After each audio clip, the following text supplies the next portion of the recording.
All right, guys, we're back out here at the wash. It is cold as can be. We got a broken boom in the bay, so I got to change out the entire boom arm and the bearings. So I have a spare boom on a plate. The one in the bay is actually on the larger, longer pedestal. So I'm just gonna disassemble this one and get it onto that one. What happened in the bay? The hose got caught on a trailer and somehow it all came down. Doesn't really matter. The only thing that matters is we got to get this fixed, get this bay back up and running so we can service our customers in this cold weather. So to get started, what I'm going to do is I'm actually just going to break free this Mosmatic 90-degree swivel. This is a Mosmatic boom. KR has a version of boom that is just like this. Truly, they are interchangeable. This is just one that I've had actually sitting on the shelf for about 2 years. I keep a spare just in case I need parts out of it or in case something like this happens. So I spun that 90-degree swivel. This actually works like a banjo bolt, just like for your brake fluid to the calipers of your car or your truck. This works the same exact way. So if we look here, you can see that this spindle that's actually welded to this plate has a groove in it, and there is a pinch ring or a slip ring, right? There's an opening in it, so it's a ring, it's a circle with an opening in it. You can get split ring pliers, all that kind of stuff. I don't carry them on my truck because this is such a far and few between thing that happens. So you know, you can get very creative. You can use needle nose pliers. You could use wire strippers. You can use 2 screwdrivers. I tend to go right to 2 screwdrivers, and I'm just going to hop in that opening and I'm going to forcibly pull this thing apart until it starts to work its way big enough up and over that spindle. It's not always pretty. It doesn't always happen the first time.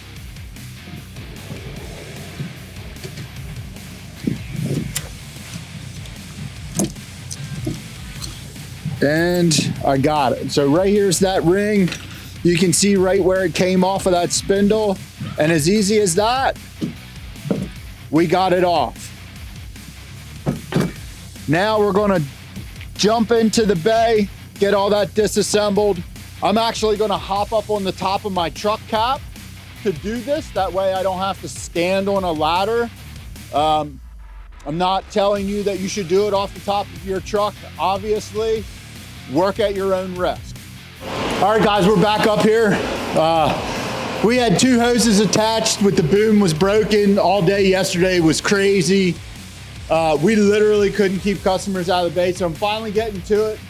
What I'm gonna do now is I'm just gonna detach my boom hose off of that swivel, and then I'm gonna detach that swivel.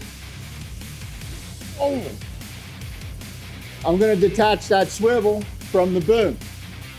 And then I'm literally gonna repeat the process that you just watched me do on the tailgate of my truck. I'm just gonna do it upside down up here on this boom.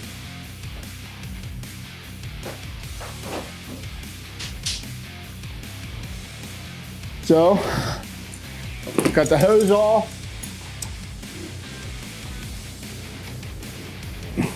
And get this swivel off.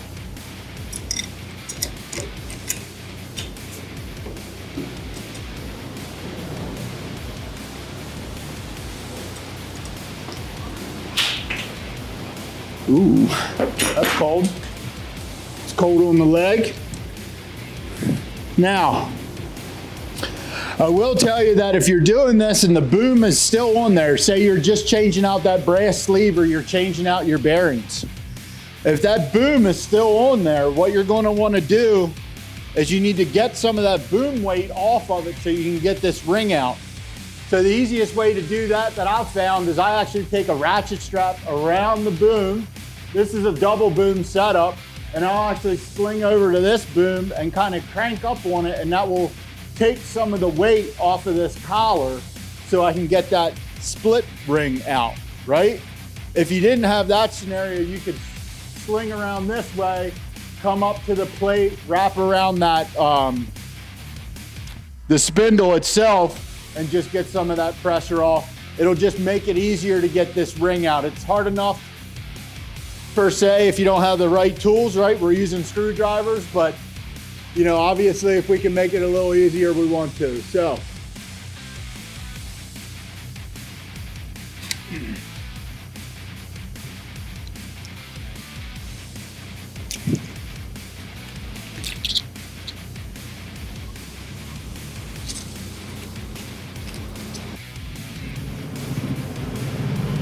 got it off. Slide that puppy right down. Now, you can see the bearing, I just moved the brass collar, and then it's a spacer for the bearings, right? And then there's a bearing up top. When we put this all back together, we have to be mindful that when we're sliding it together to get everything lined up, we're not just jamming against that brass collar. Again, it's brass. Brass is soft. If you smack on this hard enough, you're gonna fold the edge over and then it's gonna dig into the spindle. All right, so we're gonna get this up. I don't have 100% how I'm gonna get this done, but we're gonna get it done, I promise you that, right? First things first, top bearing's still in. I'm gonna slide this over this boom and see if, nope. All right, so I'm gonna have to get this started, get it up in place, and then I'm gonna put it over this boom. And that's kind of just holding it for me at the moment. Guys, don't forget that brass collar. Slide that bad boy up in there. Bearing.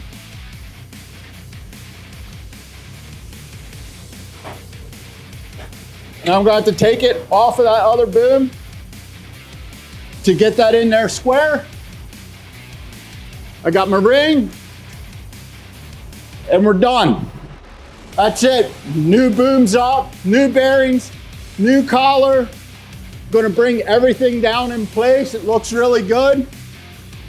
So, little pro tip, you can get these started with the hose on them. The trick is to undo the catch spring on the other end.